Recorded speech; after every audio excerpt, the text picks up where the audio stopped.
Hello and welcome to the Ghosts and Folklore podcast. I'm Mark Rees, and on each episode, I investigate a different, weird, and wonderful subject. And on this episode, we are going to explore a good old-fashioned haunted castle and how a gang of ghost hunters from the press uncovered a tale of a ghostly visitor who might have met a very gruesome end as the last person to be sentenced to death at the nearby gallows. Now, to begin at the beginning, in 1895 in the town of Carmarthen, which, as you may or may not know, is the birthplace of the Arthurian wizard Merlin. Its Welsh name, Carmarthen, means Merlin's fort, and as such, it's a very mystical place. And reports of ghosts and goblins had long been sighted in and around the area. But at the end of the 19th century, when all of these old superstitions were fading away in these rational times, a newspaper reporter who'd been covering his patch for quite some time, I'm assuming, got quite excited when the opportunity to go and explore a supposedly haunted location, just like he did in the old days, presented itself. And in the introduction to a newspaper article, he recalled some of the spooks and spectres who used to haunt the area in the good old days. And it goes like this. In old times, nearly every venerable mansion had its ghosts. But ghosts are now getting very scarce. 50 years ago, if not at a later period, a male ghost used to be seen around the grounds of Ystrad. Among those who saw it was the late Mr. John Davis, who had twice the doubtful pleasure. We have all heard of the dark gentleman who, after the death of Betty Sear the witch, used to visit the cottage in which she formerly lived on the roadside.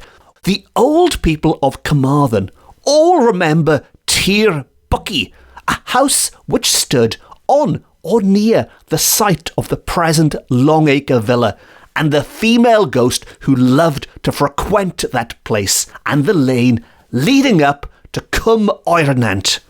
But all these ghosts have apparently retired from public life, and even Greencastle on the Llan Steffan Road, once so famous for its unearthly visitants, appears to know them no more.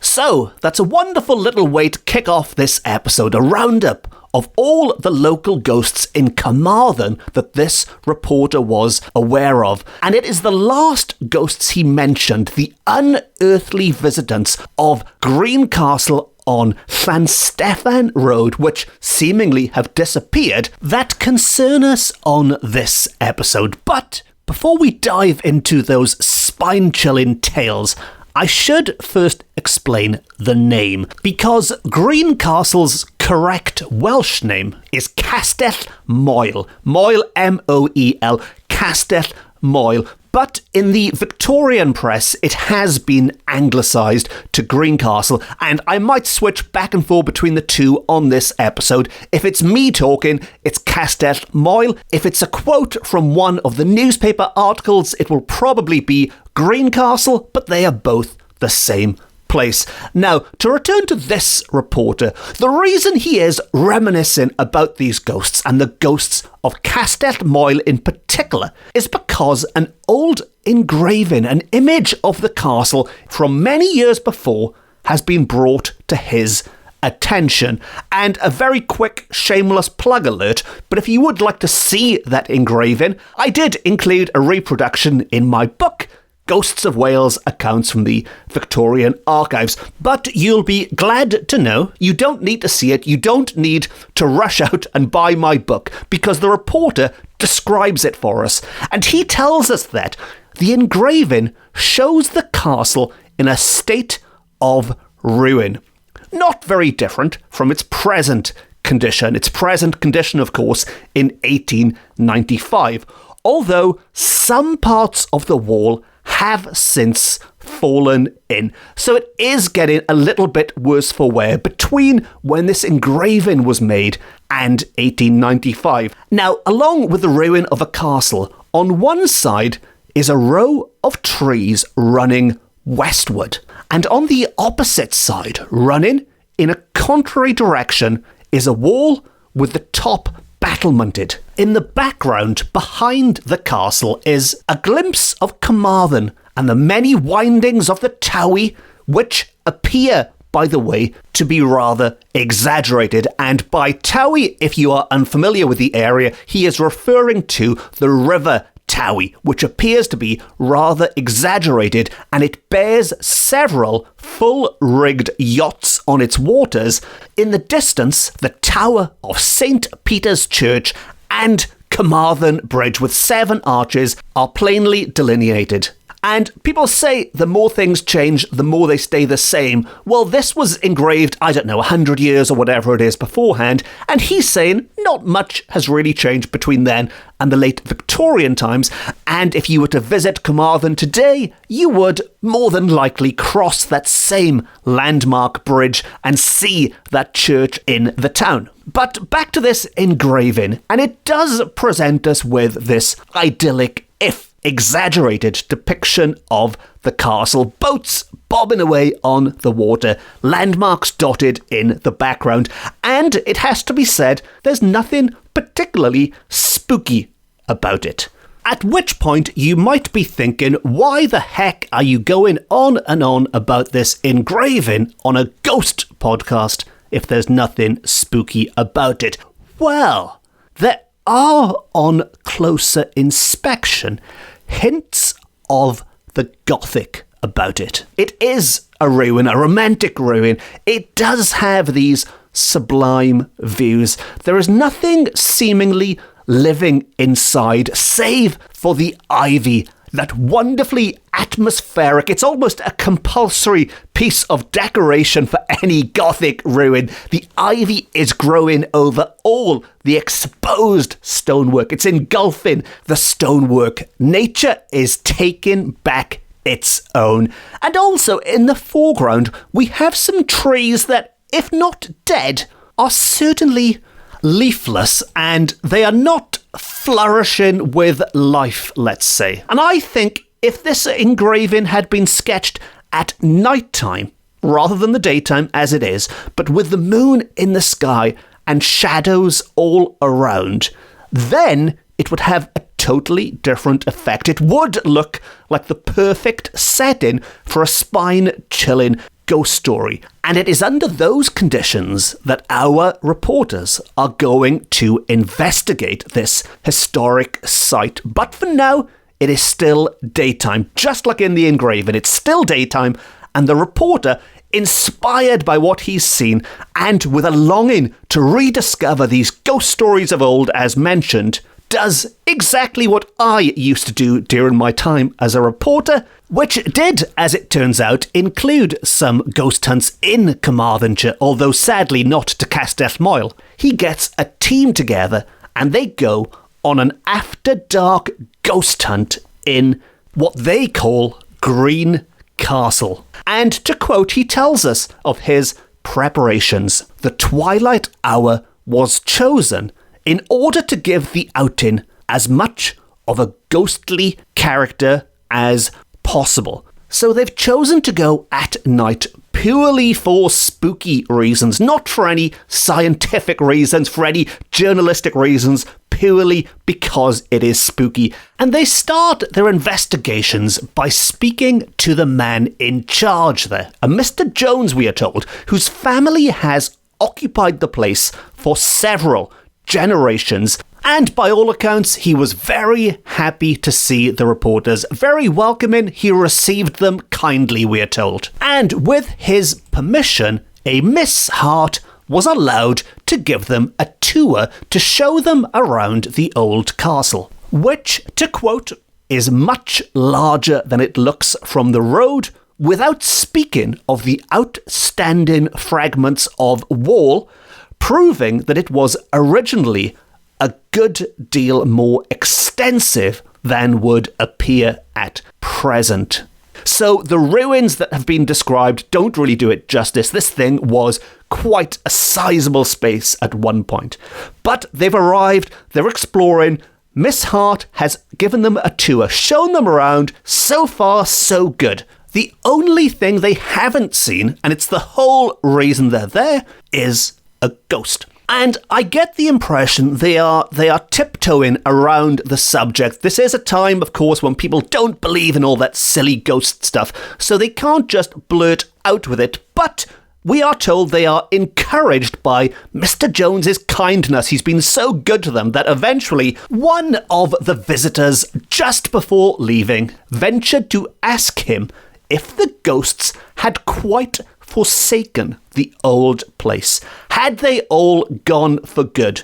Well, evidently, Mr. Jones, for all the weight of his 89 years, retains not only a good deal of manly vigour, but a considerable sense of humour as well. So he is far from annoyed that the press are sticking their nose in and asking him about potential ghosts in this castle. He sees the funny side of it, and we are told his eye twinkled as he smilingly confessed to having heard the old stories, but he did not plead guilty to having met any ghosts in his own time. So, yes, he'd heard the old stories, yes, he was happy to talk about it, but in all his years, and at 89 years, he'd seen quite a few years and had seen nothing paranormal himself. And if that were the end of the investigation, it would be quite a rubbish ghost story. But fear not, because there were two people there for the journalists to talk to. And as well as Mr. Jones, there was Miss Hart. And Miss Hart, we are told, was a little more explicit. And the tale that she told them wasn't just some old legend they could laugh about and put in a newspaper, but it's one that led them directly to somebody alive and well in Carmarthen at the time who could shed more light on at least one, if not two, of these ghostly visitants at the castle. And she recalled that she had heard of an old gentleman in a three-cornered hat who appeared there in the early days of the present century. So in the early 1800s, this ghost appeared to a female domestic. She believed it was in the time of Mr. Jones's uncle, whose name we believe was David Thomas, and this was probably as far back as the Battle of Waterloo. And the Battle of Waterloo was in 1815, so we're looking at around 1815. A female domestic saw this old gentleman with a three-cornered hat. And it just so happened that one of the other reporters recalled that one of the old men in town who had helped him out in the past. Now, his name isn't given, unfortunately. He's just referred to as the old inhabitant. But the old inhabitant mentioned that his mother had been a servant at the castle at the time. And he might be the right person to go and speak to about this, because it might have been his mother who saw the ghost. And when they suggested this to Miss Hart, she agreed that yes, she thinks it was his mother. But before they could go off and track down the old inhabitant, she gave them a little bit more detail. She led them into an ancient kitchen where there was an immense open fireplace with a sort of settle, that's a wooden bench on each side. And she pointed out where the servant was sitting up late one night with a lover who had come to see her, and told how, on looking out into the middle of the room, both saw the gentleman in his out-of-date attire, including the three-cornered hat. So not only did this domestic see this ghost, on one occasion it was also seen by her lover as well, although this lover is not described as old inhabitant's father, so I am guessing there is no connection between old inhabitant and this lover, but frankly it's none of my business who this lover was.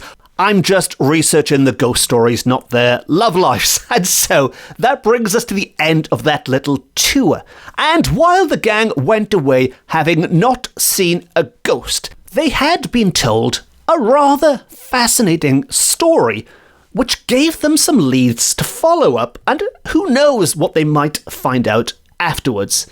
And so, having returned to Carmarthen, the ghost hunters thought it incumbent on them to glean all of the particulars which old inhabitant could supply. So they tracked him down, and his story was to this effect. He had often heard of the servant and her lover who saw the ghost at Greencastle, and while he couldn't be sure that it was his mother was this girl, he did think it might have been so.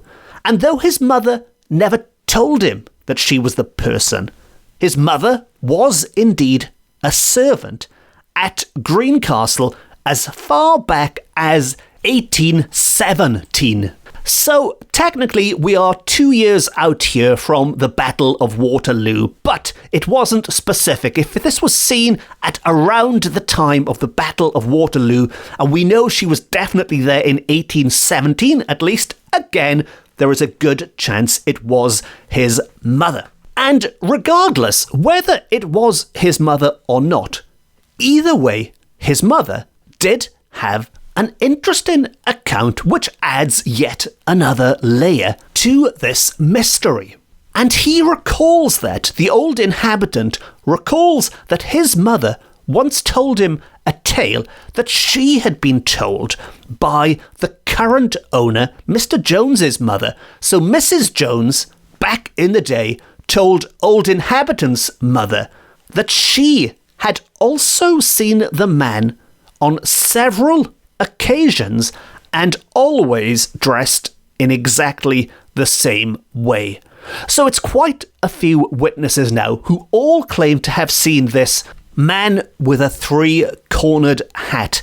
And we are no longer just talking about the servants. If there was some kind of class element to these ghostly sightings, this man is being seen by the people, by the servants right at the bottom to the owners right at the top. And the old inhabitant continues to say that the man, or ghost, always wore a three-cornered hat, a swallow-tailed coat with a profusion of buttons on it, apparently silver buttons, knee breeches, silk stockings, and shoes with silver buckles. So very much a man dressed in period costume, or a period from before the late 1800s, the turn of the 19th century, when old inhabitant was talking.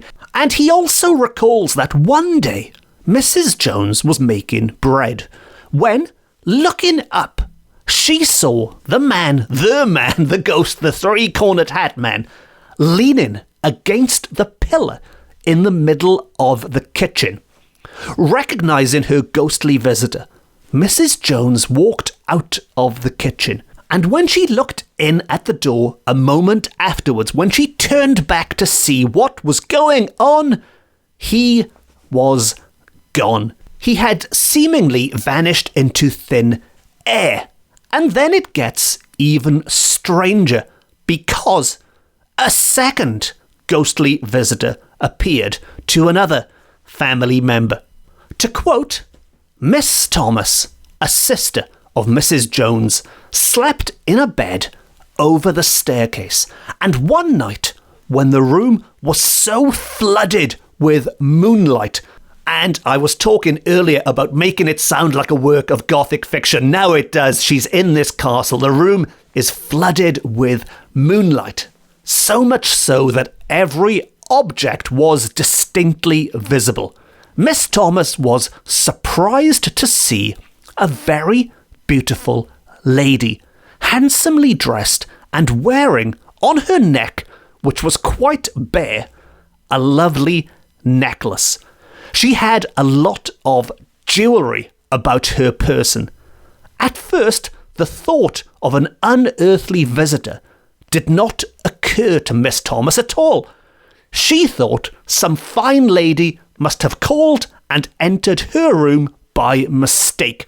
And, if she's half asleep, we'll give her the benefit of the doubt. She assumed it was just a real person, a real posh person, dressed in all this finery who had just walked in. But in a few minutes, however, she was startled to find that the mysterious lady, who never spoke, vanished like morning mist. Nothing more astonished Miss Thomas than the fact that she felt quite unable to speak while the visitor was in the room. So as a result of seeing this finely dressed woman, she was frozen in fright. Well, maybe not in fright, but certainly frozen in the sense that she could not utter a word herself, and neither did her visitor, before vanishing like morning mist.